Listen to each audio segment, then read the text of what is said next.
Eyewitnesses say a suicide bomber drove a red station wagon into Nyanya Motor Park and detonated a bomb which hit luxury buses and other vehicles.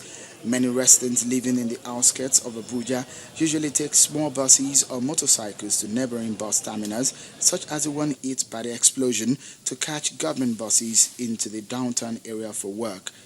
Anthony Kaban, who witnessed the ordeal, said the explosion occurred at around 6:25 a.m.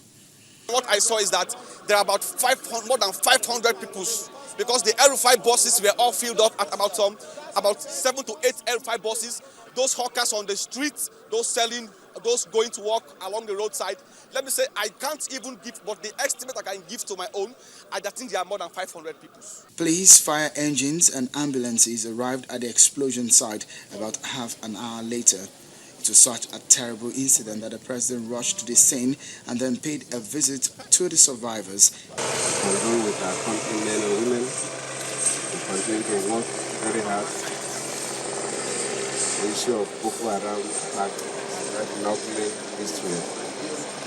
Within this period of our own development, government will do everything to make sure that we move our country forward. And these are the unnecessary distractions that are pushing us backwards. Survivors of the rush hour blast in Nigeria's capital described the ordeal. Samson Odo described the moment when the blast ripped through the bus station. The thing exploded.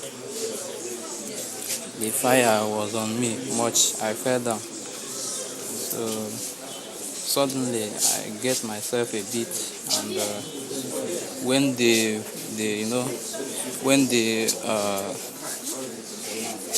breeze, it used to be like a wind, a heavy wind after the fire. So when that one was going on, so I get myself and I get up and was running.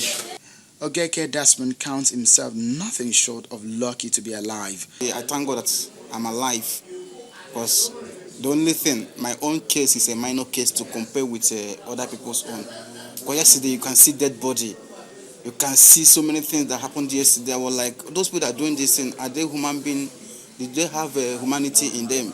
Anxious relatives were still waiting outside the hospitals for news of loved ones that they have not been able to locate in hospitals. That was when the Director General of the Emergency Management Agency for the region, Abbas Idris, pleaded with them to be patient before being able to reclaim the bodies of loved ones. There are processes put in place. Those who are mutilated beyond recognition are going to, the police are going to carry forensic tests and then identify the family before they are handed over. But those ones that are really identifiable, and then if the police are certain, there are processes in which the hospitals are asked to really follow, so that they can be able to release the corpse once they are convinced beyond reasonable doubt.